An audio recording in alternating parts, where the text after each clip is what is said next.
मैं आशा रानी गुप्ता, सभी को मेरा नमस्कार। बेखरी मोहब्बत टूटे दिल कहानी में अगला सीन प्रस्तुत। संजीव कुमार जब अंदर चला जाता है उसके बाद की सुनिए। और नीना को बाहों में भर कर कहता है, क्या यह बात सच है? नीना शर्मा कर संजीव के चौड़े सीने पर सिर रख कर देती है। अब दोनों रोज सुबह मंदिर जाते और भगवान के सामने झुक झुकाकर वरदान मांगते कि हम दोनों को शक्ति दो, सदा एक साथ रहें, एक दूसरे का साथ कभी ना छूटे। संजीव कहता, बेटा होगा। नीना कहती, नहीं, बेटी होगी। 7 माह बाद बच्चा होने का समय आ गया। संजीव कहता, मेरा बेटा होगा तो अरुण नाम रखेंगे। नीना कहती, नहीं, बेटी होगी तो शम्मी नाम रखूंगी। बहस करते करते दोनों सो जाते हैं कि बेटा होगा या बेटी होगी। इसी बीच संजीव की नौकरी छूट जाती है। फिर वो नीना को लेकर बरेली आ जाता है। तभी नीना की तबीयत बिगड़ने के कारण नीना को अस्पताल में भर्ती करा दिया। आप नौकरी ढूंढकर बिजली की दुकान पर काम करने लगा। नीना की हालत बहुत खराब थी। संजीव उसी हालत में छोड़कर अपनी बहन को बुलाने लखनऊ चला जाता है। बहन के घर पहुंचकर बहन से कहता है, दीदी, नीना की हालत बहुत खराब है, अस्पताल में भर्ती करा कर आ रहा हूँ, आप फौरन मेरे साथ बरेली चलिए। जब तक मंजू संजीव के साथ बरेली आई तब तक नीना की हालत बहुत सीरियस हो जाती है, इसलिए नीना को इमरजेंसी वार्ड में भर्ती करा दिया जाता है। मंजू नीना के पास ही रहती है। दूसरे दिन सुबह 8 बजे नीना ने लड़की को जन्म दिया।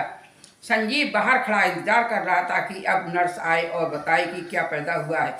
कुछ देर में अंदर से रोने की आवाज़ आई। तभी नर्स बाहर आई। संजीव ने उसे रोक कर पूछा, सिस्टर, क्या आप बता सकती हैं कि नीना की हालत कैसी है? संजीव बाबू, आपकी पत्नी अब बिल्कुल ठीक ठाक है, मगर कमज़ोर है। लड़की का जन्म हुआ है। संजय ने लड़की का नाम सुनकर उदास हो गया। संजय थोड़ी देर में जब वार्ड में दाखिल हुआ तो नीना के पटाखे फटकारने लगा। संजय थोड़ी देर में जब वार्ड में दाखिल हुआ तो नीना को फटकारने लगा। नीना रोने लगी और बोली, इसमें मेरा क्या दोष है? इसमें मेरा क्या कसूर है? इतने में मंजू ने संजीव को डांट कर चुप करा दिया कि नीना की तबीयत ठीक नहीं है, तुम बेवकूफ़ी वाली बातें मत बंद करो। नीना कमज़ोर अधिक थी, इसलिए मंजू नीना को लेकर लखनऊ चली आई। यहाँ पर नाम संस्करण किया। संजीव नौकरी ढूंढने लगा, लखनऊ शहर में घूमने लगा। कुछ दिनों बाद मंजू ने संजीव से कहा कि संजीव, अब तुम अलग मकान ले लो, शहर में कहीं काम कर लो। मैंने एक मकान देख लिया है और आज एडवांस भी जमा कर दिया है। तभी संजीव के जीजाजी बोले, नीना को यहाँ छोड़ दो, तुम कहीं भी जाकर काम करो। परंतु संजीव अपने जीजा की तरफ से कपट रखता था। वो नीना को मंजू के यहाँ अकेले छोड़ना नहीं चाहता था।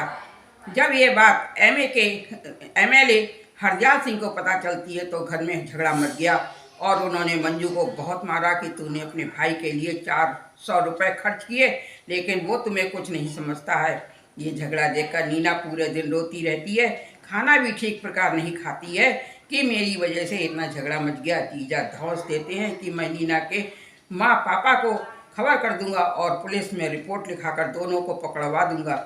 और एक दिन तो संजीव के 3 झापड़ भी मार दिए।